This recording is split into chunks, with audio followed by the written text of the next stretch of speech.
3 weeks after I signed the papers at City Hall with the Ice Queen CEO, Serafina Vance, her whole fan club came out of the woodwork. Her little assistant, the one that got away, the guy she grew up with, they all crawled out, declaring their undying love for her and calling me a worthless loser who didn't deserve her. They were all trying to poach my wife. My hand, holding a half-eaten bodega breakfast sandwich, froze mid-air. I glanced up and saw him standing behind her, Grant Harrington, the legendary childhood friend, the one who'd supposedly known Sarah since they were in diapers, who was also cast as the great lost love of her life. He was leaning against the doorframe in a tailored suit, a smirk playing on his lips that just screamed, "See? I told you he was a loser." Heh, what a coincidence. I slowly chewed and swallowed the last bite of my sandwich, then wiped my hands. What this little posse didn't seem to grasp was that pissing me off right now was like starting a rave in a minefield. Trying to steal my girl? They hadn't even stopped to consider if they were up to the task. Making me angry. They seemed to have forgotten that the Ice Queen standing next to me was capable of turning this entire city upside down when she really lost it. They could just wait. They'd get what was coming to them. Waking up the next day to the news that they were on their knees, begging me to let them off the hook felt pretty damn good. I was standing outside City Hall, counting the $300 in my pocket for the third time. It was all I had to my name. She wore a sharply tailored black suit, her heels clicking decisively on the pavement. When she handed over her documents, her fingertips were a cool, pale white. Her eyes swept over my scuffed sneakers, but she didn't say a word. It was only later that I'd learned that beneath the icy exterior of this multimillionaire CEO was a possessiveness so intense she could tie me to the bed for 3 days straight just to keep me from leaving the house. The whole whirlwind marriage thing sounds unbelievable. I still don't quite believe it myself.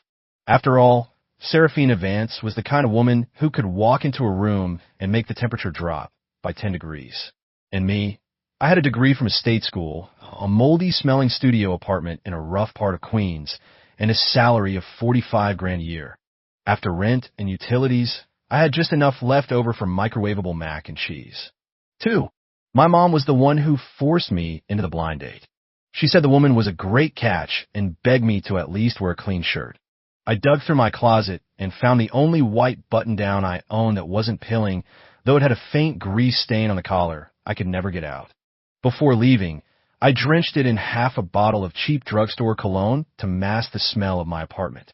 The meeting spot was a high-end restaurant in Manhattan. I stood outside, staring at the gilded sign, my legs feeling like jelly. Serafina was even more beautiful than in her photo, but her face was so cold it looked like it had just been pulled from a freezer. When she looked up at me, I felt a chill run down my spine. The waiter handed me a menu. I pretended to study it for a long time, but my eyes were glued to the cheapest item, the house salad. "Marry me," she said suddenly. Her voice was as devoid of warmth as the rest of her. I nearly choked on my water, convinced I'd misheard. "I don't want anything from you.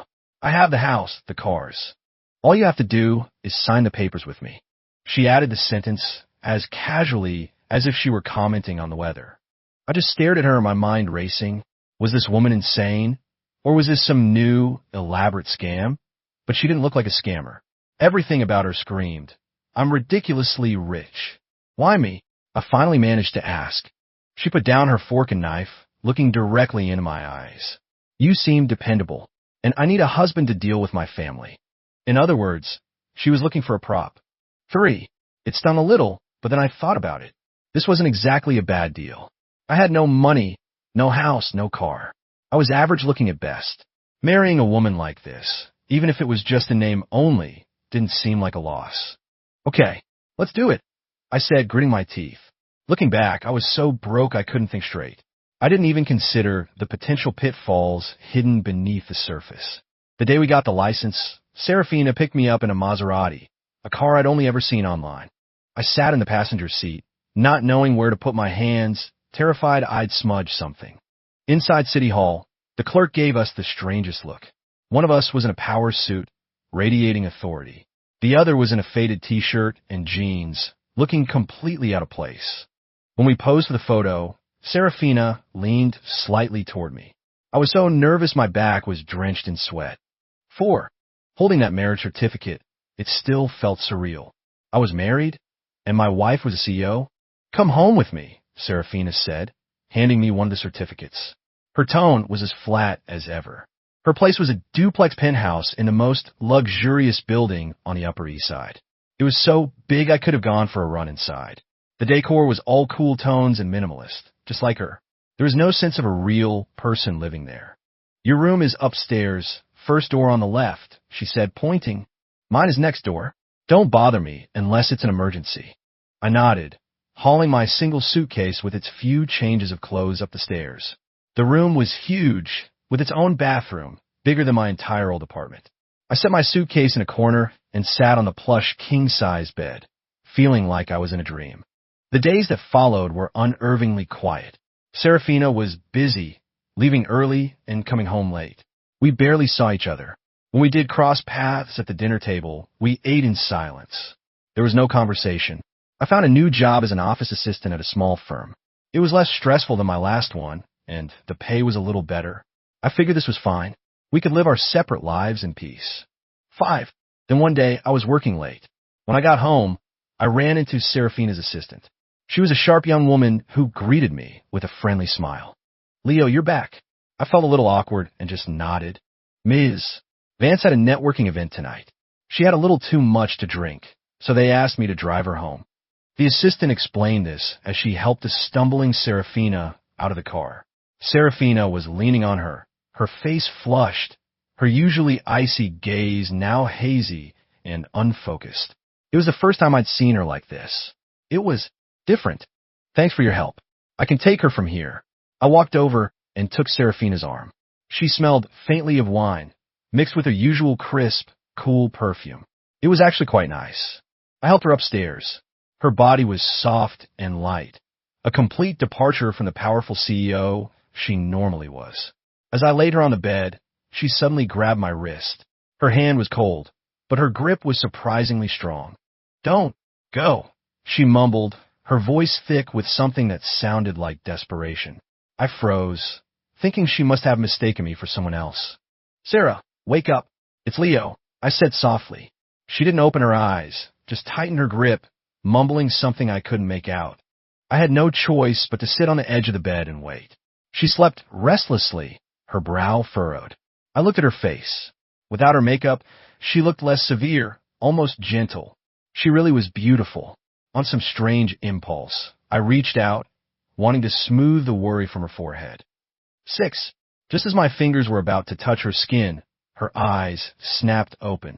The coldness was gone, replaced by an emotion I couldn't decipher. It was possessive, obsessive. What do you think you're doing? Her voice was husky, but carried an unnerving weight. Her stare made my skin crawl. I snatched my hand back. And nothing. You just looked like you were having a bad dream. She stared at me for a few seconds, then a faint smile touched her lips. It was a smile that sent a shiver of fear through me. You are my husband, Leo Miller. She said each word with deliberate precision, her eyes staking a claim. I nodded. I know. Good that you know. She released my wrist, only to snake her arm around my neck and pull me down toward her. Her face was inches from mine. I could smell the wine on her breath, feel its warmth against my skin. My heart hammered against my ribs, and I could feel my face flush. What are you doing? I stammered. What do you think? Her eyes held a hint of a challenge, and something else that made my whole body burn. I'll admit, Serafina was a captivating woman, especially in a moment like this. But I still had a shred of sense left. She was drunk. I couldn't take advantage of her. You're drunk. You should get some sleep, I said, trying to push her away. But she held on tight, refusing to let go. Leo, do you feel wronged, being married to me? She asked suddenly, a hint of hurt in her voice. No, I denied it immediately. Then why are you always avoiding me? She pressed, her gaze boring into me, as if trying to see into my soul. I was at a loss for words. She was right. I had been keeping my distance. Our marriage was a sham, a bizarre arrangement that never felt real. I started to explain, but she cut me off. Don't talk, she whispered, and then she closed the distance and kissed me. It was a clumsy kiss, tasting of wine and an unyielding intensity. My mind went completely blank, filled only with the sensation of her soft lips and the scent of her perfume. By the time I came to my senses, she had me pinned to the bed. Her eyes were blazing, like they were on fire. "You're mine, only mine," she whispered in my ear, her voice trembling slightly. I don't remember much about what happened that night. All I know is that when the sun came up, I woke up in her room. She was already gone. I got dressed and went downstairs. Serafina was sitting at the dining table, eating breakfast as if nothing had happened. She saw me and glanced up. "You're awake? Come eat." I sat down across from her. The atmosphere was thick with awkwardness. I had no idea what to say. "So, about last night," I finally ventured. "Nothing happened last night." She cut me off, her tone flat, as if discussing a trivial matter. I stared at her. "Nothing happened? Then what was all that?" But since she said it, I didn't feel like I could press the issue. I just ate my breakfast in silence. After that, something subtle shifted between us. Serafina stopped coming home so late. Sometimes she'd even leave work early and attempt to cook dinner. Her cooking was terrible. Most of it was burnt, but I ate every bite happily. The way she looked at me changed, too. The icy glare was gone, replaced by a flicker of warmth. She even started conversations with me. I started to think that maybe, just maybe, we could actually be a normal couple. That was until a new woman, Jenna, started in my office. She was cheerful and outgoing, and she was particularly friendly to me. One evening, we were both working late. She bought 2 iced coffees and handed one to me. "Leo, you look exhausted. Here, a little pick-me-up." I was a bit surprised, but took it. "Thanks.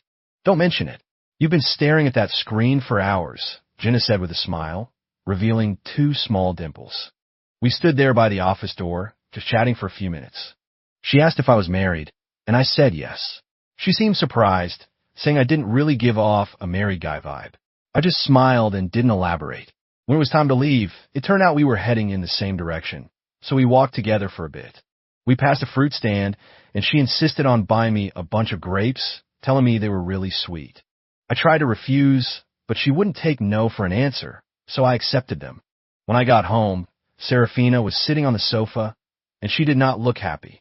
"You're back," she said, her voice flat. "Yeah." I nodded and put the grapes on the coffee table. "A colleague gave them to me.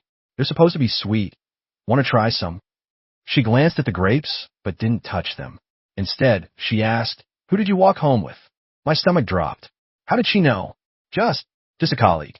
We were heading the same way, I said, feeling a prickle of guilt. "A female colleague?" she pressed. "Yeah," I mumbled, avoiding her gaze. "What's her name?" she continued, relentless. "Jenna," I whispered.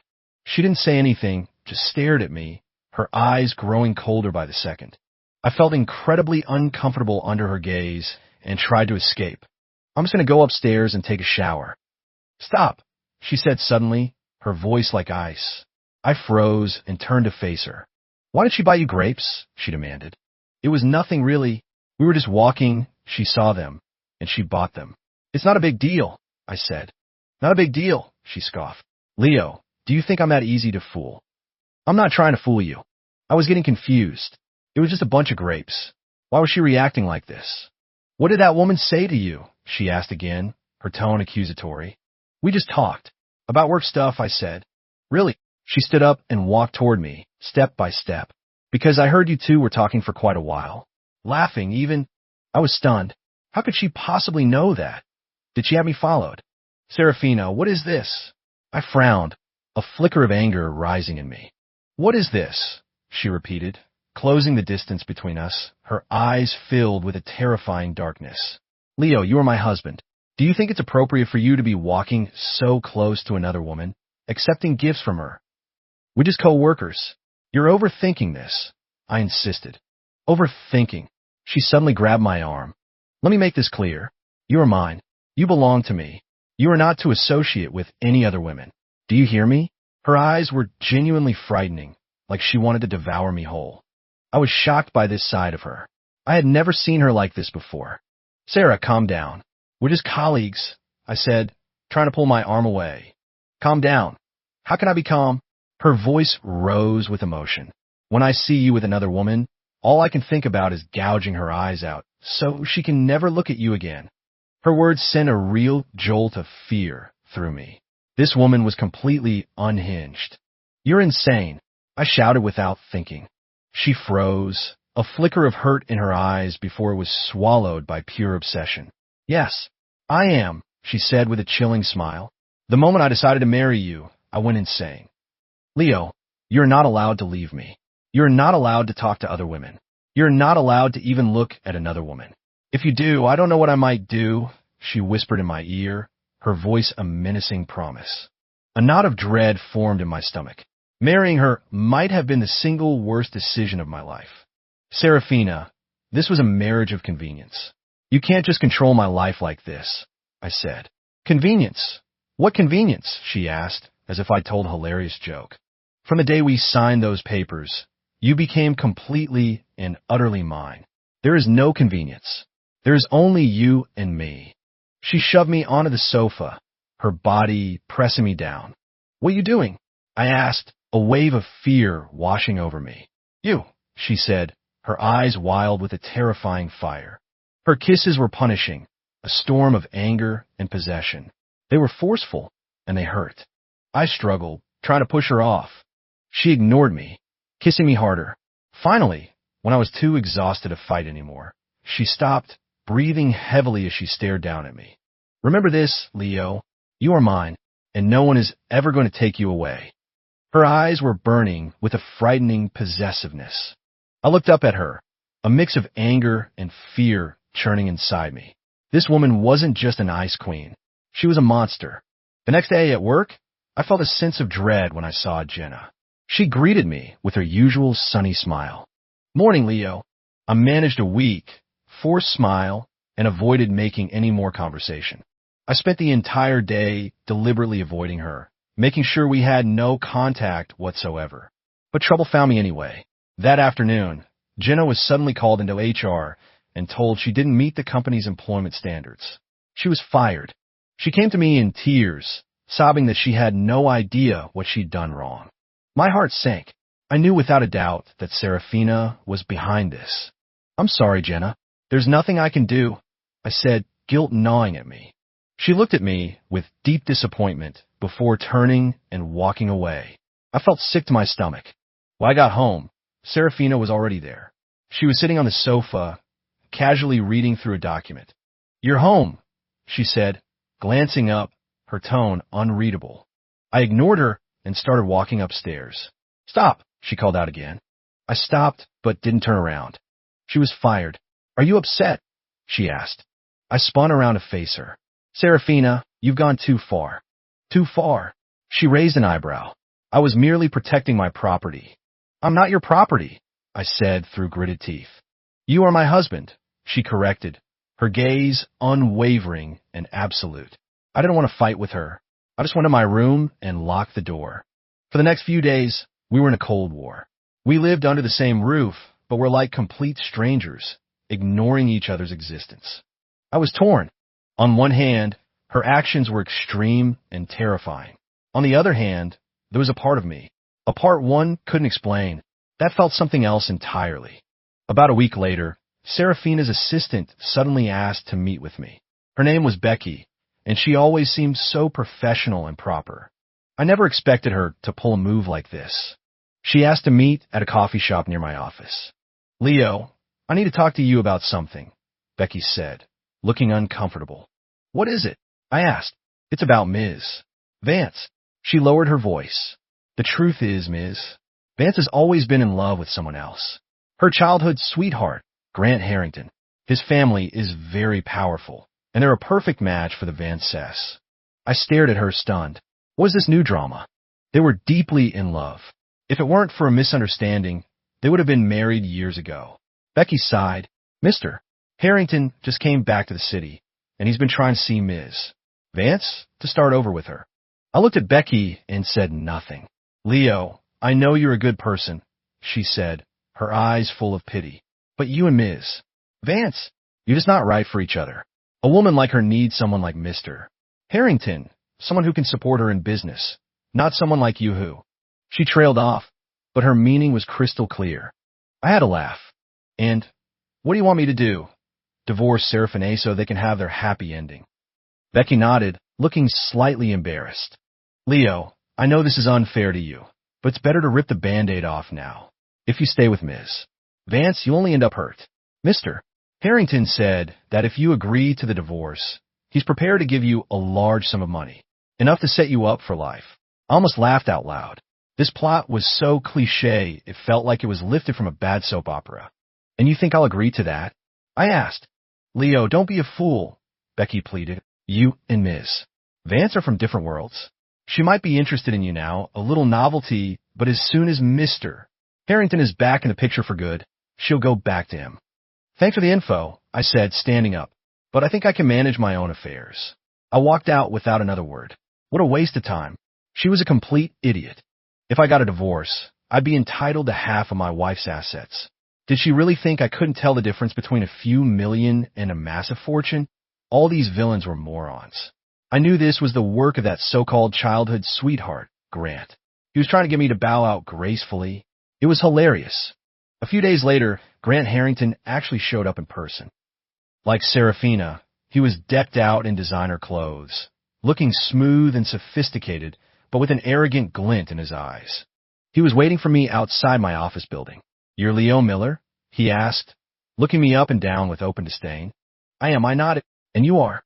Grant Harrington, Serafina's childhood friend, he said, getting straight to the point. I want to talk to you. I have nothing to say to you, I replied. I'll give you $5 million to divorce her. He said it like he was shooing away a beggar, pulling out a check and holding it out to me. I looked at the check and smiled. Mr. Harrington, do you honestly believe money can solve everything? I asked. Doesn't it? He shot back with a raised eyebrow. A guy like you will never see that much money in your entire life. Take it. Do whatever you want. Live the life you want. Isn't that better than being married to Serafina? My relationship with my wife is none of your business. I pushed the check back at him. And another thing, stop harassing me, or you won't like the consequences. Don't push your luck. Grant's face darkened. Leo, I'm warning you. Serafina is mine. You be wise to get out of the picture on your own, or you'll regret it. I'm curious to see what you'll do, I said, tired of the conversation, and walked away. I knew he wouldn't give up that easily, but I wasn't scared, not one bit, because I knew Serafina would never betray me. We had already crossed every line. A woman with a possessive streak that Strong wasn't about to let go so easily. That night, I told Serafina everything that had happened. When I finished, her face was a mask of cold fury.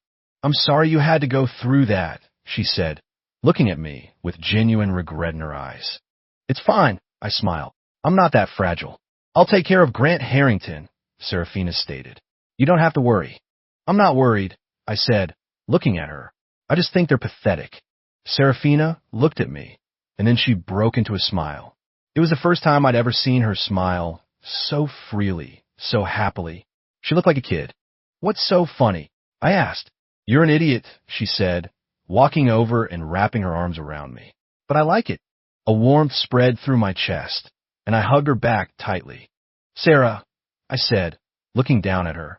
From now on, no more getting my colleagues fired. Okay. She paused for a second, then nodded. Okay. And no more having me followed. I added. She nodded again. Okay. So, does that mean I get a reward? I asked with a smirk. She looked at me, a flicker of confusion in her eyes. A reward for what? I didn't answer. I just swept her up into my arms and carried her toward the bedroom. She let out a small gasp, her arms instinctively wrapping around my neck. Leo, what are you doing? She asked, a blush coloring her cheeks. You, I said, echoing her words from that other night. Her face turned bright red. Once in the bedroom, I tossed her onto the bed, then reversed our roles, pinning her beneath me. This time, I said, looking her straight in the eye, I'm in charge. She looked back at me, a flash of surprise in her eyes that was quickly replaced by a shy anticipation. She didn't speak, just gave a slight, almost imperceptible nod. The rest of the night doesn't need a detailed description. Let's just say we were both very satisfied. I woke up the next morning feeling fantastic. Serafina was still sound asleep, her long eyelashes casting soft shadows on her cheeks. She looked so peaceful and sweet. I couldn't resist leaning down to kiss her forehead before quietly getting out of bed. By the time I had breakfast ready, she was slowly making her way downstairs, looking endearingly groggy. "You're up? Come and eat," I said with a smile. She nodded, sat down at the table, and started nibbling on a sandwich. "It's Saturday. We should go out," I suggested. She raised an eyebrow. "Where?" "I don't know, just walk around, see a movie, get something good to eat," I said, like a normal couple. She seemed to consider this for a moment, then nodded. "Okay." I was ecstatic. After breakfast, we changed and headed out. I picked a cozy-looking movie theater and bought tickets for a romance. During the movie, Serafina was quiet, but I saw her eyes get a little misty during the emotional scenes. I discreetly took her hand. She flinched for a second, but didn't pull away. Instead, she laced her fingers through mine and squeezed. When we got out of the theater, it was already lunchtime. We found a nice-looking restaurant to eat at. We had just sat down when I saw two familiar figures walk in. It was Grant Harrington and Becky. What a small world. They clearly saw us, too. Grant's eyes lit up, and he immediately steered Becky toward our table. "Sarah, fancy seeing you here," Grant said with a dazzling smile, as if all the previous unpleasantness had never happened. Serafina frowned, but didn't speak. Becky, meanwhile, just looked at me with a wounded expression, as if I'd done something terrible to her. "Leo, what a coincidence," she said timidly. I laughed to myself. These two clowns were at it again. "Yeah, real coincidence," I said dryly. "Well, since we're all here, why don't we eat together?" Grant suggested, and before we could answer, he pulled Becky into the booth opposite us. Serafina's expression darkened, a flicker of annoyance in her eyes. I gently patted her hand under the table, signaling her to stay calm and just watch their little show. "Sarah, how have you been? Is everything at the company going okay?" Grant started making small talk, his voice dripping with concern. "It's fine," Serafina replied coolly. "That's good. But if you ever need anything, you have to tell me." "I'm always here to help," Grant said, his eyes full of what he probably thought was profound emotion. "That won't be necessary. I can handle it." Serafina shot him down without a second thought. Grant's smile faltered for a moment, but he quickly recovered. He turned his attention to me, his gaze full of provocation. "Leo, I hear you're working at some small company? What's your salary?" "Enough to support yourself." I knew he was just trying to belittle me in front of Serafina. "It's fine. I get by," I said with a smile, refusing to take the bait. Getting by isn't enough. Becky suddenly chimed in, her tone dripping with pity. "Leo, I don't mean to be rude, but a man needs to have ambition.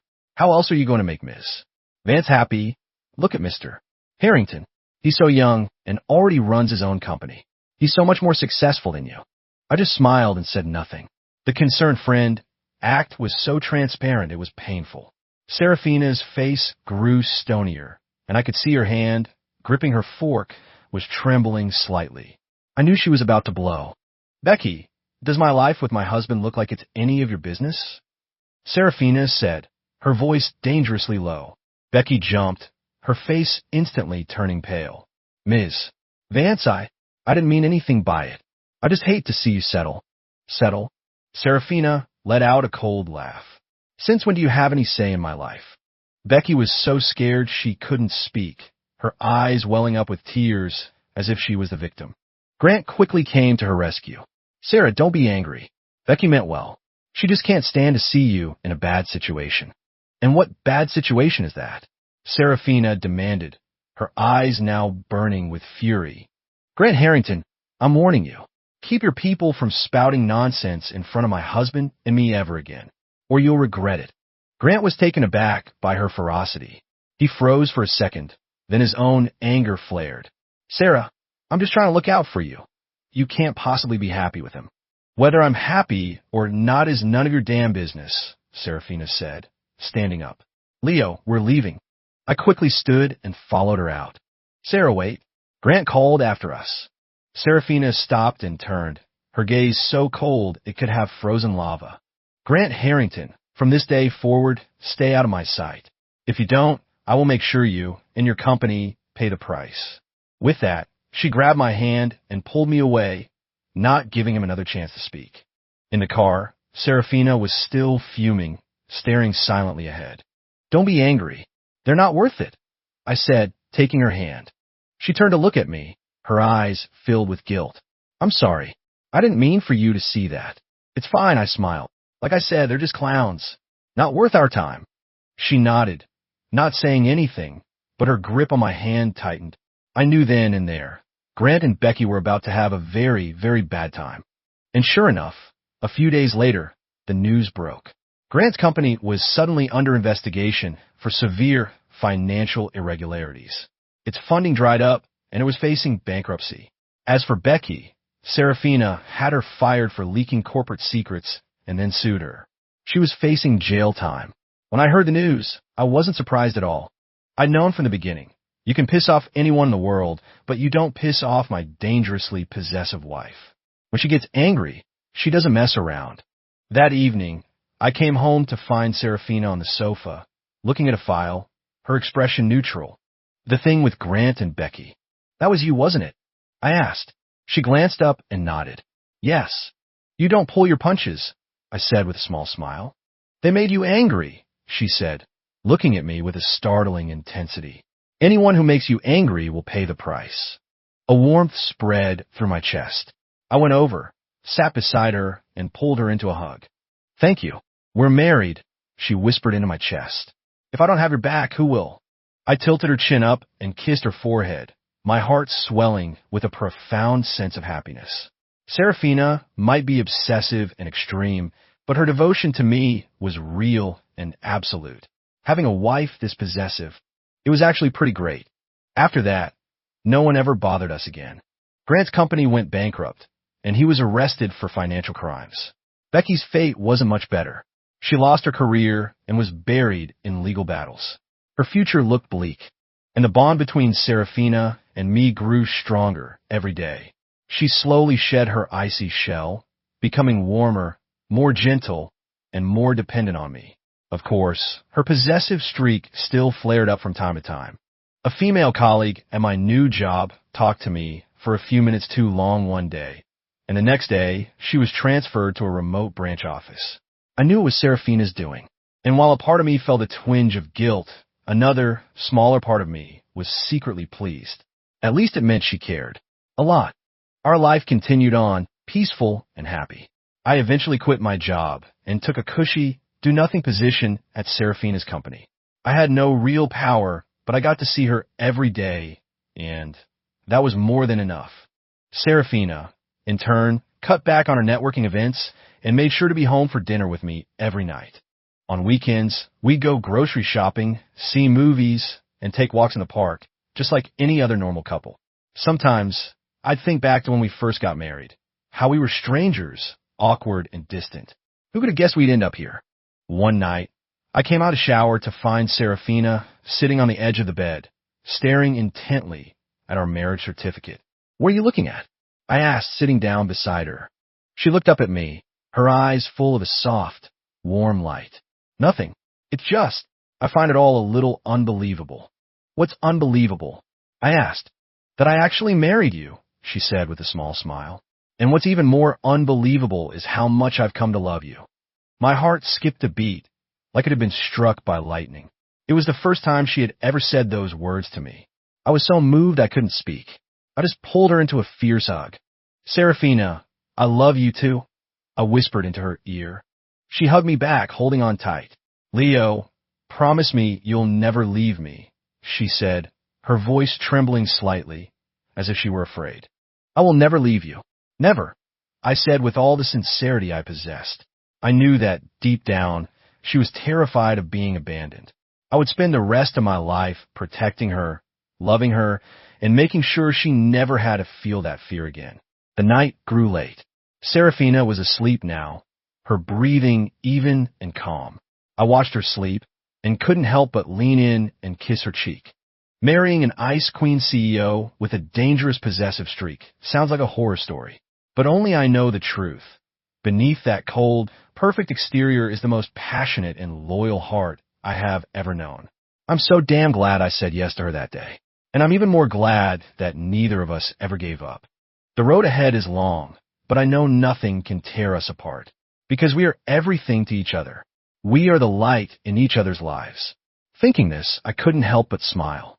I gently pulled Serafina closer, closed my eyes, and drifted off to sleep.